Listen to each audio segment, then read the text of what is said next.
সোজা কথা হচ্ছে ভালো মানুষটাকে জবাই করতেছে। কথায় হলো প্রাইমের অবস্থা খুবই বাজে, প্রাইমে কোনো চিকিৎসা হয় না, এখানে চলতেছে ডাকাতি। এটা আমার প্রথমেই আসছে হচ্ছে বুকে ব্যথা নিয়ে, বুকে ব্যথা নিয়ে, কিন্তু এটা নজর আন্দাজ করা হয়েছে। হিংসা পরায়ণ হয়ে আমাদের বিরুদ্ধে কিছু অপপ্রচার চালাচ্ছেন।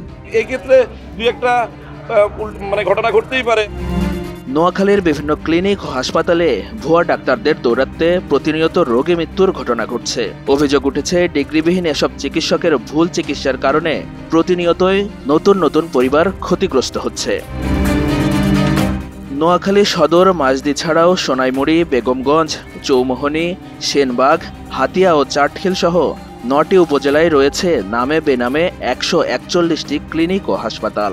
এর বেশিরভাগ প্রতিষ্ঠানেই বসেন কথিত বিশেষজ্ঞ চিকিৎসক, কিন্তু তদন্তে বেরিয়ে এসেছে অনেকেরই নেই কোনো স্বীকৃত বিশেষজ্ঞ ডিগ্রি।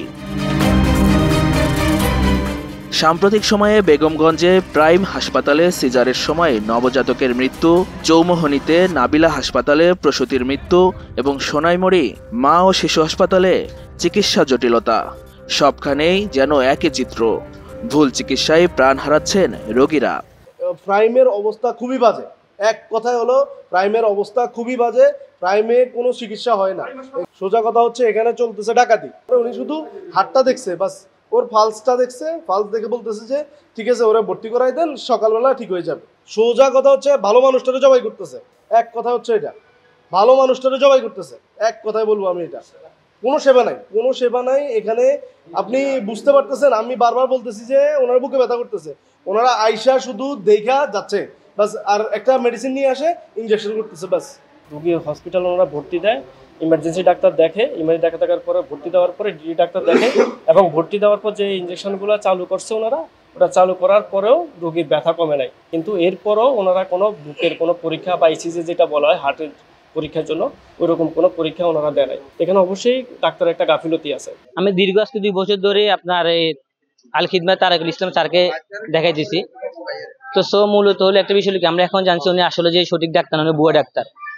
অনেকে অনেক প্রতারণা হয়েছে, যে অনেকে ওনার কাছে যাইতো, এইভাবে তো আর সম্ভব না। ঠিক আছে, আজকে যদি আমাদের কিছু হয়ে যেত, এর দায়বদ্ধতা কে নিত? এটা কি উনি নিত না।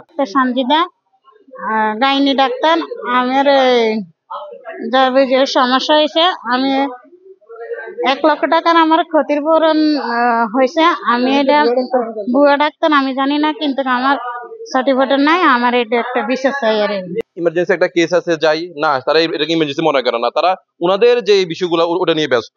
রুগী মরে যাইতেছে, ওটা নিয়ে ওনাদের কোনো মাথা ব্যথা নাই। সোনাইমুড়ি নুরানী হাসপাতালের গাইনি বিশেষজ্ঞ পরিচয়ে বসেন ডাক্তার সানজিদা কুলসুম, অথচ তার নেই কোনো বিশেষজ্ঞ সনদ। একইভাবে আল খিদমা হাসপাতালে বসেন মেডিসিন ও বক্ষব্যাধি বিশেষজ্ঞ পরিচয়ে ডাক্তার তারিক আহমেদ। ভুক্তভোগীরা তাদের বিরুদ্ধে সিভিল সার্জনের দপ্তরে লিখিত অভিযোগও জমা দিয়েছেন। এটা স্বজন, আমার যদি স্বজন মারা যায় আমারও অনেক ব্যথা থাকবে, এটাই স্বাভাবিক ব্যাপার। এখন অভিযোগ সব জায়গায় থাকবে, সেবা দেওয়ার জন্য আমরা সবসময় প্রস্তুত থাকি, এবং আমরা নোয়াখালীর উচ্চ পর্যায়ে থেকে একদম নিম্ন পর্যায়ে পর্যন্ত আমাকে সবাইকে চিকিৎসা সেবা দিই, ভালোভাবে দেওয়ার চেষ্টা করি। এখন এই ক্ষেত্রে দুই একটা ঘটনা ঘটতেই পারে। এখন এগুলো তার ইচ্ছার সঠিক তদন্ত জানা যাবে। ডাক্তার এবং রোগীর কমিউনিকেশন গ্যাপের কারণে অনেক সময় অনেক চিকিৎসা কম বেশি হয়ে যায়। আশেপাশে কিছু লোক হিংসা পরায়ণ হয়ে আমাদের বিরুদ্ধে কিছু অপপ্রচার চালাচ্ছেন।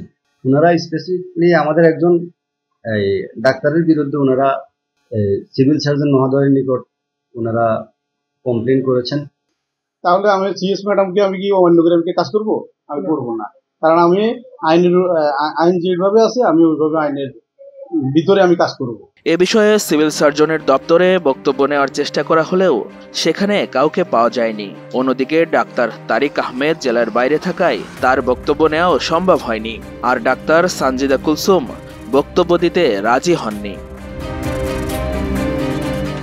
সচেতন মহলের অভিযোগ, এই ভুয়া ডাক্তারদের কারণে যেমন মানুষ অর্থনৈতিকভাবে ক্ষতিগ্রস্ত হচ্ছে, তেমনি অকারণে ঝরে যাচ্ছে প্রাণ। প্রশাসনের দ্রুত পদক্ষেপ কামনা করছে নোয়াখালীবাসী।